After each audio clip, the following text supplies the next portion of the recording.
Nós estamos vivendo a era da inteligência artificial. E é incrível tudo que ela é capaz de fazer pela gente. Ela nos ajuda a escrever textos, organizar ideias, cria imagens e até desenvolver projetos sem nem precisar mais aprender programação, por exemplo. É uma ferramenta realmente extraordinária e provavelmente vai transformar a sociedade de formas que a gente ainda não consegue prever.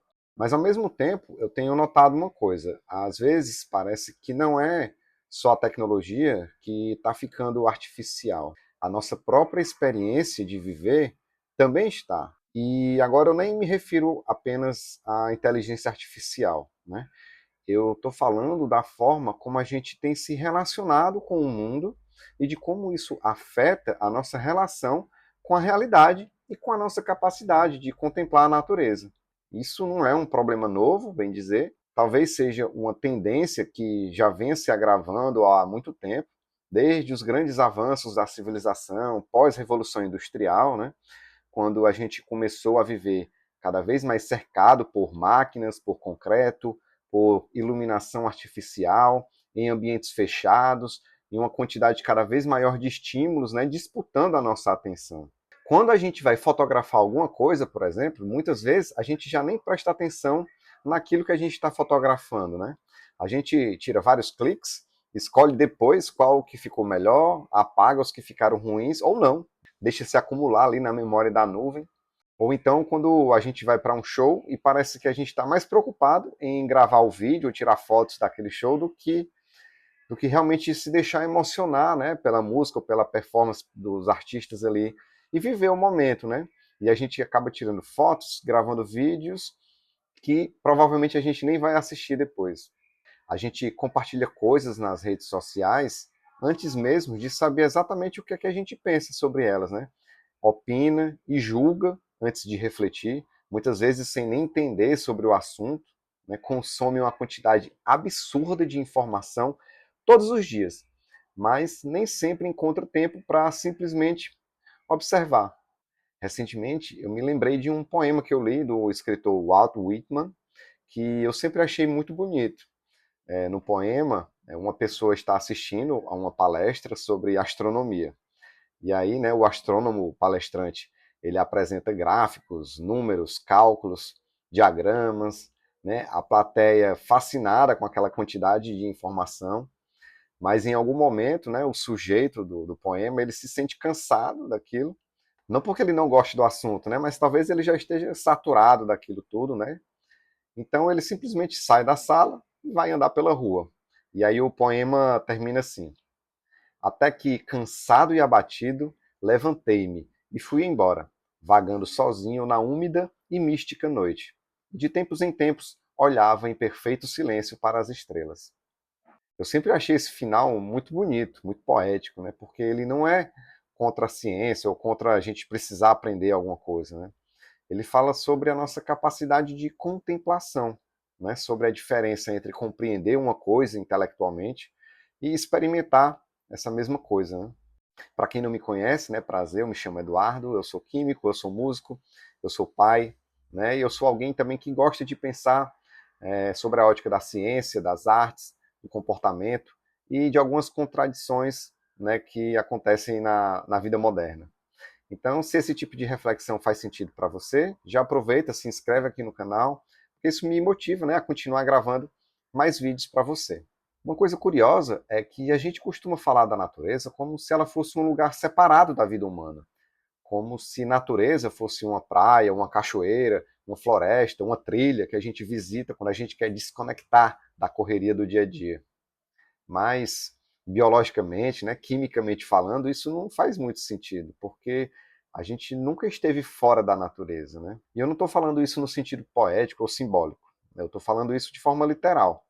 Nós somos parte da natureza, inclusive o cenário urbano, essa selva de pedras, né, com suas novas tecnologias, a vida cotidiana que acontece ao nosso redor, também é parte dessa natureza, né? Só que talvez viver nesse ambiente nos dê a sensação de afastamento. Mas é tudo feito das mesmas coisas. Por exemplo, o ferro, né? Presente nas construções, também está presente no nosso sangue, ele que é responsável pelo transporte de oxigênio, esse mesmo oxigênio, né, que entra nos nossos pulmões, ele participa de reações químicas importantíssimas que produzem energia, né, dentro das nossas células. O cálcio, que dá estrutura aos nossos ossos, que ajuda a sustentar o nosso corpo. O silício, né, que é usado nos microchips dos computadores, desde os mais simples aos mais poderosos. Enfim, nada disso surgiu aqui na Terra, né? Esses elementos químicos foram produzidos dentro de estrelas gigantes que existiram bilhões de anos antes do nosso planeta nascer. Em algum momento da vida dessas estrelas, elas produziram elementos cada vez mais complexos em seus núcleos. E depois essas estrelas, elas morreram, explodiram e espalharam toda essa matéria, semeando todo o universo. Com o passar de bilhões de anos, essa matéria se acumulou, formou novos sistemas estelares, formou planetas rochosos, planetas metálicos, planetas gasosos. E por aqui, né, com a abundância de água, né, no nosso planeta, foi possível que se desenvolvesse organismos vivos, né, como a gente conhece hoje, com a capacidade de se multiplicar. Ao passar de outros tantos bilhões de anos, com muitas transformações e evoluções, eu e você estamos aqui agora, interagindo através de uma tela, todos conectados através da internet.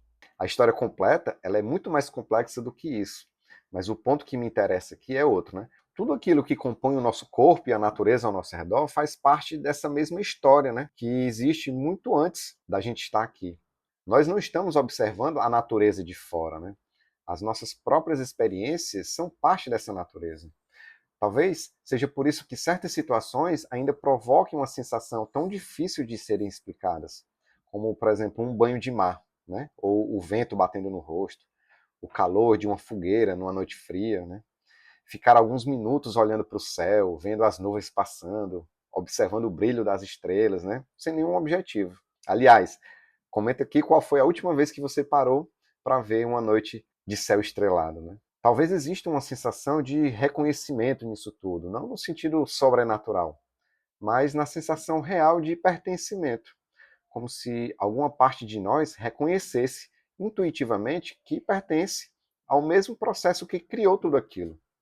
E eu fico pensando se parte do cansaço que tanta gente sente hoje não tem relação com essa desconexão crescente na nossa experiência direta com as coisas. Porque a gente nunca teve tanto acesso à informação, né? Somos bombardeados o tempo inteiro, nunca teve tantas formas de se comunicar uns com os outros, nunca teve tantas tecnologias capazes de facilitar a nossa vida, e ainda assim parece que existe uma sensação permanente de distração, de ansiedade, de afastamento daquilo que está imediatamente ao nosso redor, seja das pessoas, da nossa comunidade ou mesmo da natureza. Inclusive, um livro que me instigou muito com essa reflexão é O Caldeirão Azul, do Marcelo Gleiser, né? Muito bom esse livro. Eu gosto bastante dele porque não é um livro focado em explicar conceitos científicos, né, conceitos difíceis, né? O Marcelo Gleiser, ele usa a ciência como um ponto de partida para discutir questões muito mais humanas, existenciais e filosóficas, né, que surgem quando a gente tenta entender qual é o nosso lugar dentro do cosmos, né, dentro desse universo. Inclusive, eu vou deixar o meu link de afiliado aqui na descrição do vídeo, né? Se você se interessar, resolver comprar esse livro, né, usando o meu link de afiliado, você ajuda aqui o canal, né, sem pagar nada mais por isso, né? É o mesmo preço, mas a Amazon ela me repassa uma comissão, né, por conta dessa minha indicação. Eu tenho certeza que esse livro vai te instigar, de algum modo, a refletir sobre a nossa relação com a natureza e com o cosmos em que a gente está inserido. Talvez o ponto principal desse vídeo seja que informação e experiência não são a mesma coisa. A ciência é uma das maiores realizações da humanidade, é uma ferramenta poderosíssima de descobrimento, né? E eu dediquei até uma boa parte da minha vida consumindo conhecimento científico, né? E ao mesmo tempo eu continuo profundamente fascinado pela capacidade que ela tem de explicar o mundo. Mas compreender uma coisa não elimina a necessidade de experimentar, né? Você pode entender perfeitamente como uma estrela funciona e ainda assim se emocionar simplesmente olhando uma noite de céu estrelado, né? Apenas imerso naquela experiência do momento. Inclusive, essa é uma boa dica para você que está tentando lidar com ansiedade. Você pode conhecer toda a química do oceano e ainda assim sentir alguma coisa difícil de colocar em palavras quando você simplesmente entra no mar para dar um mergulho, ficar ali boiando, flutuando, né, naquelas águas, né? Você pode saber, assim como eu, de onde vieram os elementos que compõem o nosso corpo, né, que compõem a matéria ao nosso redor, e ainda assim simplesmente se surpreender com o fato de que eles já existiam bilhões de anos antes da gente estar aqui. Talvez esteja faltando um pouco mais disso na nossa vida, né? Menos excesso, menos artificialidade nas experiências e um pouco mais de capacidade de parar por alguns minutos, né? Como no poema do Whitman, e simplesmente olhar em silêncio para as estrelas. Então, se esse vídeo fez sentido para você, deixa aqui um comentário, né, aqui embaixo. Eu gostaria muito de saber o que é que você pensa sobre isso. E se você gosta de reflexão que mistura ciência, experiências, né, experiências humanas, eu te convido a se inscrever aqui no canal, porque eu quero continuar explorando muito mais temas como esses por aqui.